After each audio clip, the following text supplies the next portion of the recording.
چوری ہے.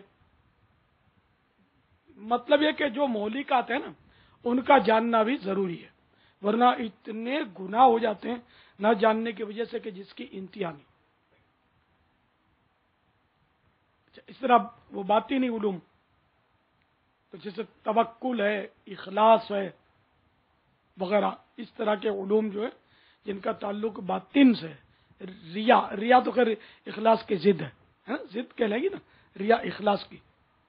تو اس طرح ریا ہے، تو جن کا تعلق، جن گناہوں کا تعلق دل سے یا جن خوبیوں کا تعلق، تو یہ باطنی علوم ان کا بھی سیکھنا فرض ہے. تو ہر ایک کا حسب حال جو ہے وہ سیکھنا فرض ہے. تو ہم سب کو یہ باطنی علوم تو معلوم ہونے چاہیے، مولکات معلوم ہونے چاہیے. ہم لوگوں پر نماز بھی فرض ہے، یہ بھی معلوم ہونا چاہیے. عقائد معلوم ہونے چاہیے. عقائد کا کہاں پتہ ہوتا ہے؟ اللہ کے بارے میں کیسے عقائد، توحید کے بارے میں، رسالت کے بارے میں، ملائکہ کے بارے میں، جنت دوزخ کے بارے میں کیا عقیدہ ہو، قیامت کے بارے میں کیا عقیدہ ہو. بالکل بہت، یعنی کہ اور بہت کچھ آتا ہے لیکن فرض علوم نہیں آتے. اتنی کتابیں پڑھ ڈالو، فرض علوم معلوم نہیں ہوتے. اس کے لیے مطالعہ، یہ آپ کو نجی مطالعہ کرنا پڑے گا.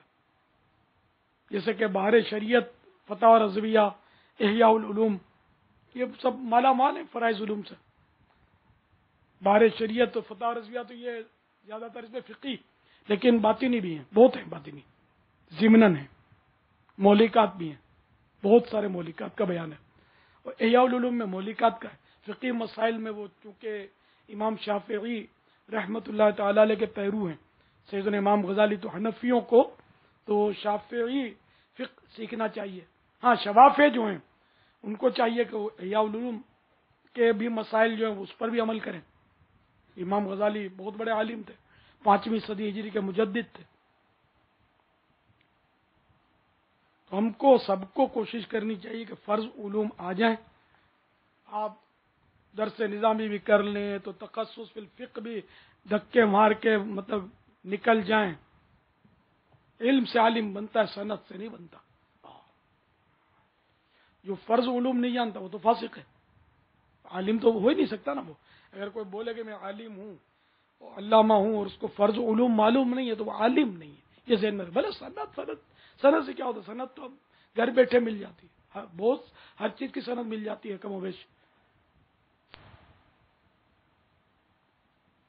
بھلے امتحان دے کر ملی، اس وقت آپ کے پاس علم تھا، بعد میں بھول گئے. علم مستقل ہو، یاد بھی رہے. تو اس کے لیے بہت مطالعہ کرنے کی ضرورت ہے. علماء سے مربوط رہیے.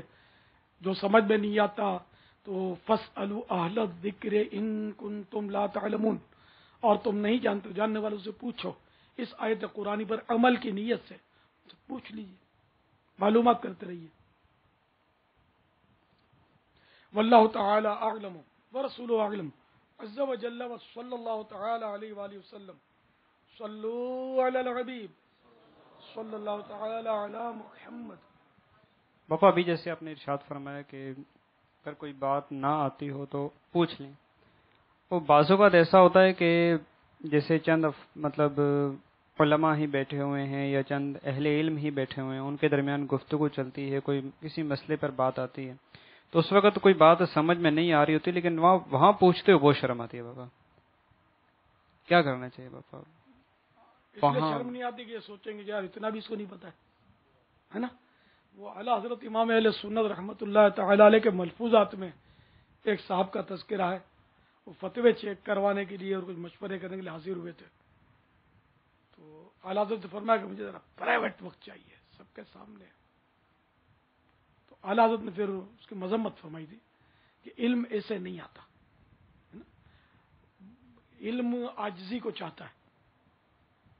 تو یہ کہ بھرا برتن مزید کیا بھرے گا، پہلے سے بھرا ہوا ہے. تو اس کو بالکل انانیت سے، تکبر سے، میں سے خالی کر دیا جائے. خالی کاسا لے کر عالم کی بارگاہ میں حاضر ہو اور اس سے سیکھے، شرمائے نہیں. تو اس لیے وہ کوشش کیجئے کہ نفس تو تنگ کرتا ہے، اگر ہر ایک کا کرتا ہے تنگ، پوچھنے میں شرم آتی ہے تو پوچھ لیا کرے. اب مجھے مدنی چینل جو آپ اگر دیکھتے ہوں گے تو آپ کو میں پوچھتا ہی رہتا ہوں ان لوگوں سے، کتنی بار تو اشارے کرتا ہوں کہ جو میں پڑھ رہا ہوں غلط تو نہیں پڑھ رہا، صحیح پڑھ رہا ہوں کہ نہیں. پھر یہ بتاتے ہیں تو آپ نے مجھے کبھی جھگڑتے ہوئے نہیں دیکھا ہوگا، مان لیتا ہوں. تو یہ اہل علم حضرات ہیں.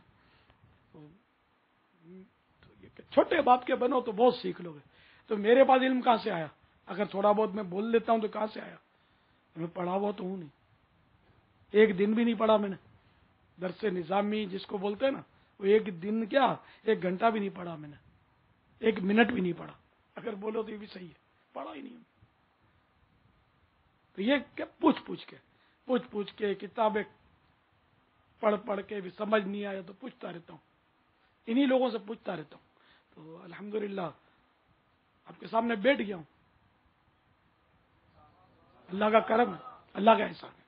تو وہ بہت پرانی عادت ہے میری پوچھنے کی.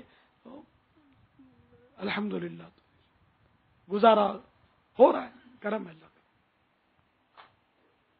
یہاں تک کہ ایک مفتی صاحب کے پاس میں حاضر ہوا تھا تو میں نے کچھ پوچھنا چاہا تو وہ جلال میں تھے، وہ غصے میں آ گئے کر کے. تو میں نے کہا حضرت آپ سے ہی ہم نے سن رکھا ہے فاسألوا اہل الذکر ان کنتم لا تعلمون. تو حاضر ہوئے، وہ آیت سنی ٹھنڈے ہوئے. اچھا پوچھو کیا پوچھنا ہے. ہم شروع ہو گئے.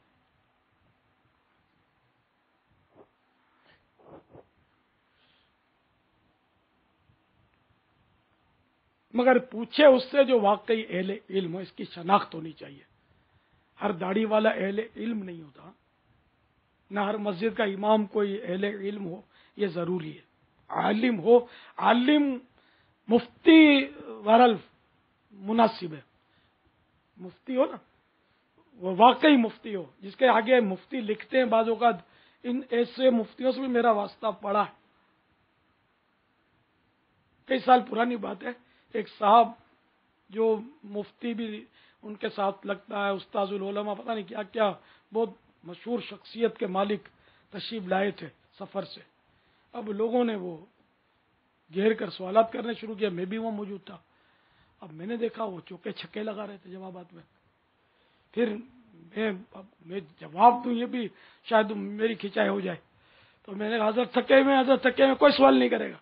میں نے یوں مفتی صاحب کو بچا لیا. میں نے کہا بیچارے اب نہ بھی نہیں بول رہے، جو سمجھ میں آتا ہے وہ سمجھے دیے جا رہے ہیں. تو